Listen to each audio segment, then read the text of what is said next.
Siyasi vaziyetler, dünya iqtisadi, fan texnika, biz Sultan ekranında.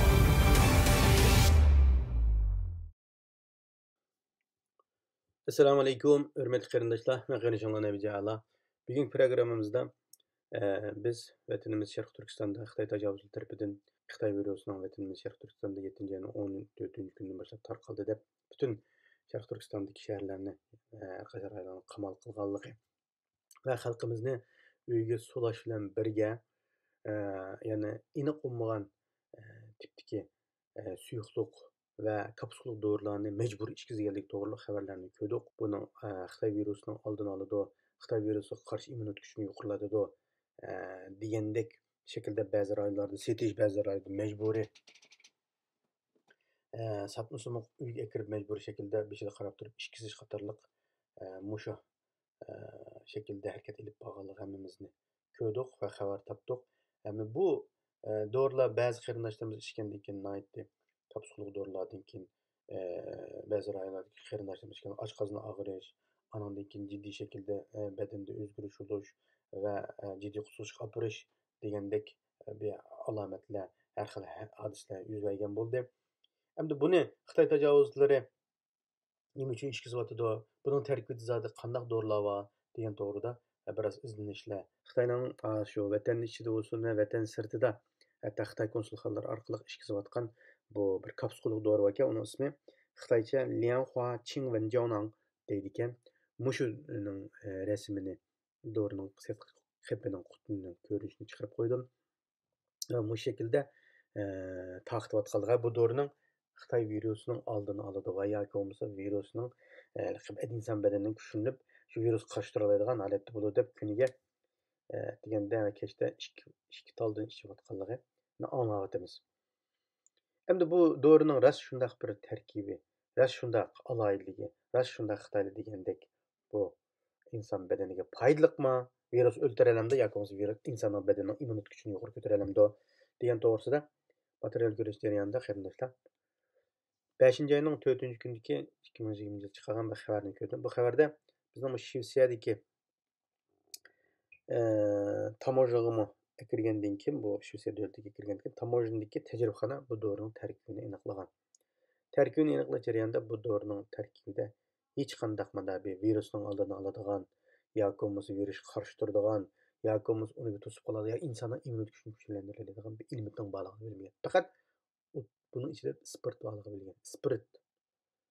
Spirt bu dorini ichgan ba'zi insonlarning berganimizda bu dorini ichgandan keyin biroz ruhlanib qoladi, kuchlanib qolasiz, shu spirtni iste'mol qilaversangiz, kuchlanib qolasiz, aslan mashhur bo'lib qolasiz. Shu aroqning tarkibining ko'p qismi shu spirt shu. Demak, nima deganda bu spirtning boshqa narsaning yo'qligini, bu dorining Shvetsiya ichida bo'lsin va Yevropada buni iste'mol qilmaslikni Yevropaga Shvetsiya hukumati orqali, Saxiya idorasi orqali uqtirish chiqargan ekan. Bu xabar 5-ayning 4-kuni chiqqan xabar ekan. Demak, nima deganda buning tarkibi mana taraqqiy qilgan davlatlarning tajribaxonalari orqali isbotlanib o'ttirib chiqdi. Endi Xitoy nima uchun bu dorini hamma damga har yerda bozorga soladi degan nuqtaga kelamiz.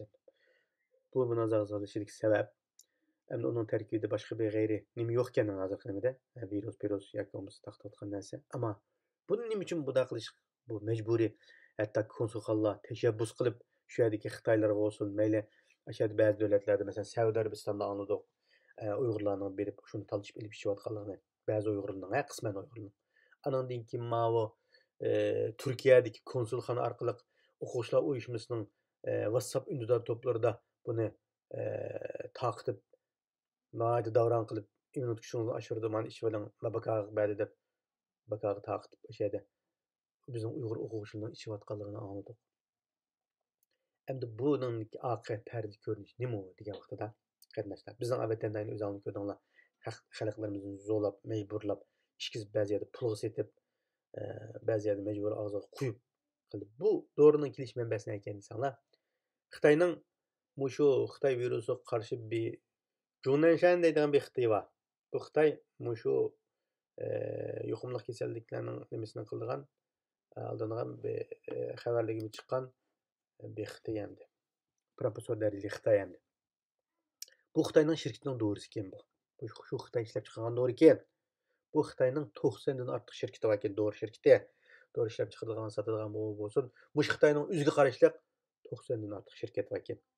Bu şirketning hamda Xitayning ishidami yo boshda 8 ko'ynanchi mol setib, keyin 85 ko'ygacha ketib davron bo'ladi. Ana qilib bu jiq ishlab chiqarib olganmi? Shu bilan bu qanday qilibdi deganda, keyin mana chet el Yevropaga chiqib, Yevropa boshda buning uskunlarini, buning shu chiqargan mask-paskalarini qarqoyoq amal yo'q, eleyverdi emasmi o'zida nima yo'q, zapas mal yo'q. Eleyverib qarshi buning ichidan hammasini taqagan maskadan virus chiqib, taqagan qilgan uskunlari xato virus bo'lib yo'q odamni suitsiyada 3700 odamga xato diagnoz qo'ygan uskunlar, shu Xitoyning uskuni shu. Shuning bilan undan keyin bu guyning nimasini xatoligini bilgandan keyin hammadan keyin ma kapsulik dorisini Şivsiya Tamojna tecrübe qilib yakunlab, bu chiqib buni butun Yevropaga e'lon qilib o'tgandan keyin Yevropadagi bozor o'lgan gap Xitoy. O'lgandiki qanaqa qildi deganda, o'zining konsulxonalariga zo'lab tengib, nurg'un hamda ashalar digvar qildi deb nurg'un ishlab chiqarib aytgan mahsulot bo'lgan ekan bu. Uni qanaqa qildi? Jonanshan ziyantas bo'lmaydi. Shuni bilan qanaqa qildi deganda, zo'lab Jonanshanning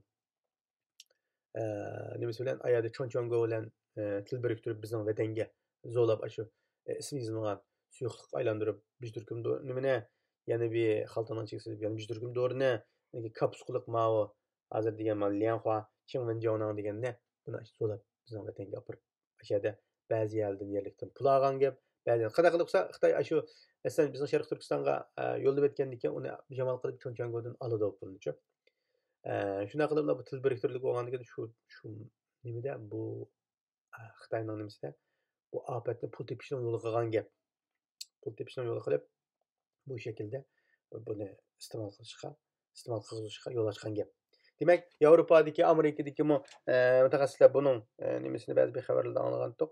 Ashunday shaklda buning dorining saqligini oshkorlab aytgandan keyin, buning Yevropa va dunyodagi bozori o'lgandan keyin bu hamda qanday qildi deganda vatanimiz Sharq Turkistonga keyin shu qamal qilish vaqtining uzoqlab ketganligi bir shuki. Hamda yana bir shaklda bizning doktorlarimiz yoki kuzatuvchilarimiz ilgari surgandek balkim boshqa shaklda qonni oldi, yana boshqa nimasini oldi, balkim boshqa shaklda sinov qilgan bo'lishi mumkin.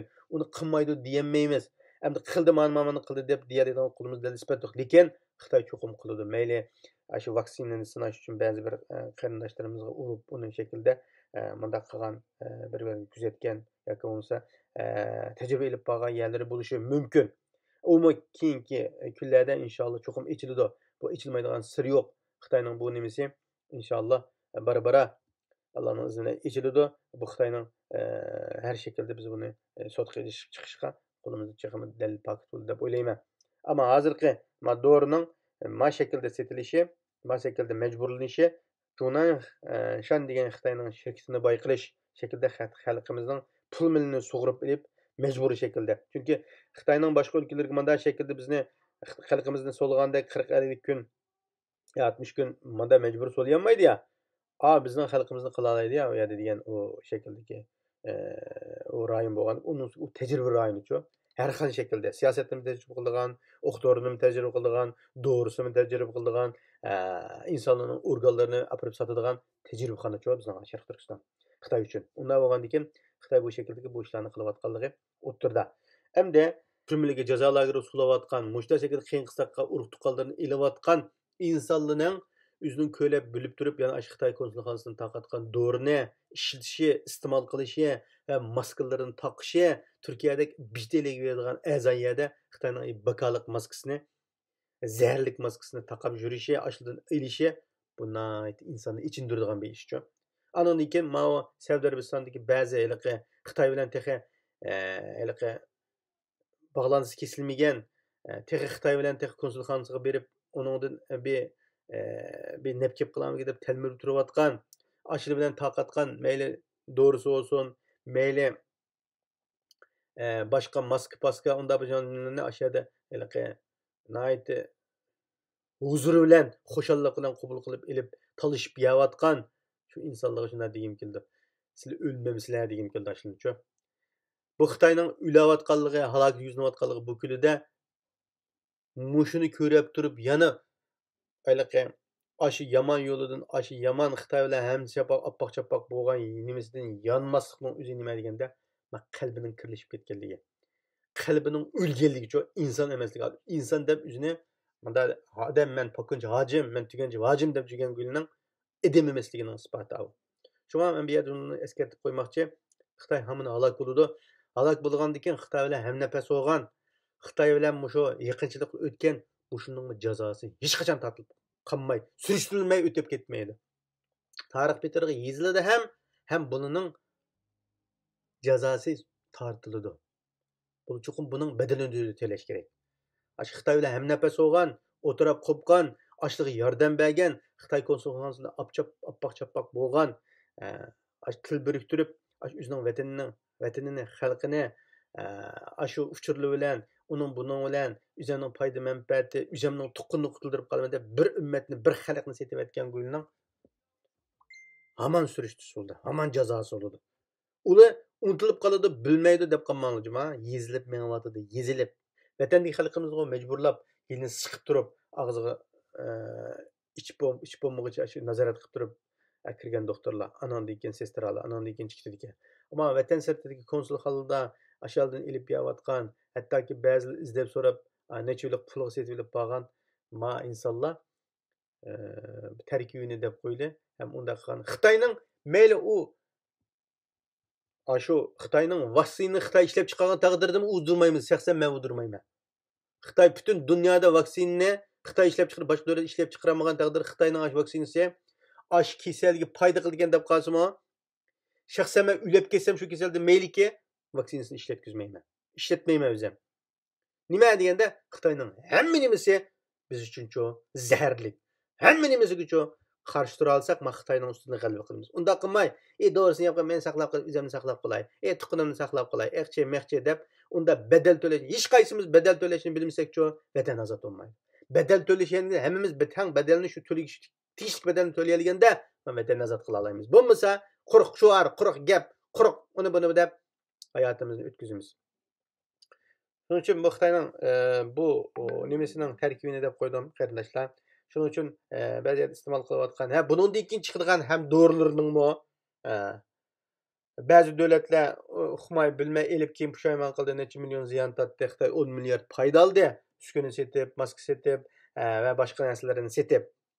Endi yana Xitoyni u dunyo davlatlariga zulmni chekmay turib, bir virusning dadivlarni tortdi, ammo siz bilan biz 70 yildan zulmni chekib turib, yana shu Xitoyning kapsul dorisini ichish, vatandagi majburiy ishtiroq miyasatida bexaraman pulga setib ichishni o'zi bu o'zingizni zaharlaysiz, avlodingizni zaharlaysiz, vicdoningizni zaharlaysiz.